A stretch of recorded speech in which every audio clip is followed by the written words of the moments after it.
mean, this is kind of fun for me. Jason Miller alongside Jerry Fleagle, the original voice of the Bears, Jerry. I mean, that seems like just yesterday to you, I'm sure. Well, and it really does. Although it's been 30 plus years ago, but it was a terrific undertaking at the time. And the thing is, I've got to give a hand to the BearCast crew now. This is so much more advanced, and it's going to be a lot of fun this year. Well, there were more technical advancements then. We've sort of dumbed it down a little bit for 2015 now.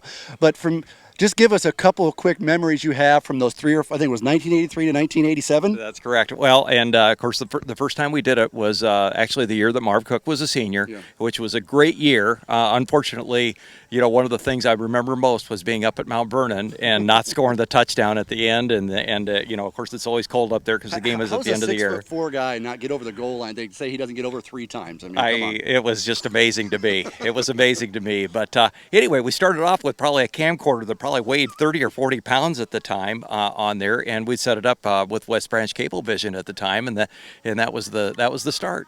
And I think then it was on Sundays when that came on. It was must-see TV for pretty much everybody in town that had cable at that point. Well, I hope so. Of course, one thing I always hated to do is actually watch my own telecast or so forth like that. But you needed to do it to critique it. But it was fun, and people were interested, and they've always been interested in West Branch football, and that's why we're here today. And I think this year, last year we started the BearCast. We had Mike Quinlan, Stephen Grace, and Matt Shenander, and we also Jerry helped out, and Jody Kruger. And I think it started because one of the local radio stations decided not to do high school football anymore. We said, okay, we're going to do it. We started, I think the first night Matt and I had 30 listeners. By the end of the season, we had 600.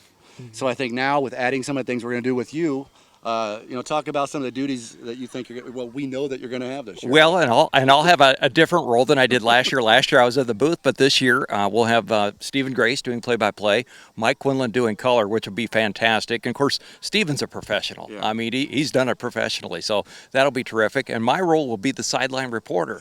And I think, which is really going to be fun, I don't know if there's any high school in the state that has coverage like that. In fact, a lot of colleges don't. But it's not just doing it. We want to do it and do it very well. Yeah, and I think we'll do some human interest things. We have talked about that before, getting some human interest stories, and just to pinpoint, it's not just a football team, just the community of West Branch, to really show how great of a football community this is, but more importantly, just a community in general. It is, and of course, community starts with the individual stories, and that's really what we're going to want to dive into, the individual stories of the players, the coaches, and the families, because the families are just as important for the success of West Branch football behind those players. And you can tell, this guy was gone for about 20, 25 years, comes back 2 years, never skipped a beat.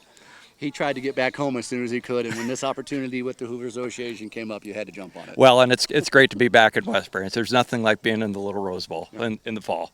Jerry Fleagle, Jason Miller, Matt Shenander's on camera over there, and we're looking forward to hopefully with Mike Quinlan and Stephen Grace. It's going to be a fun year. Stick with us on westbranchfootball.com.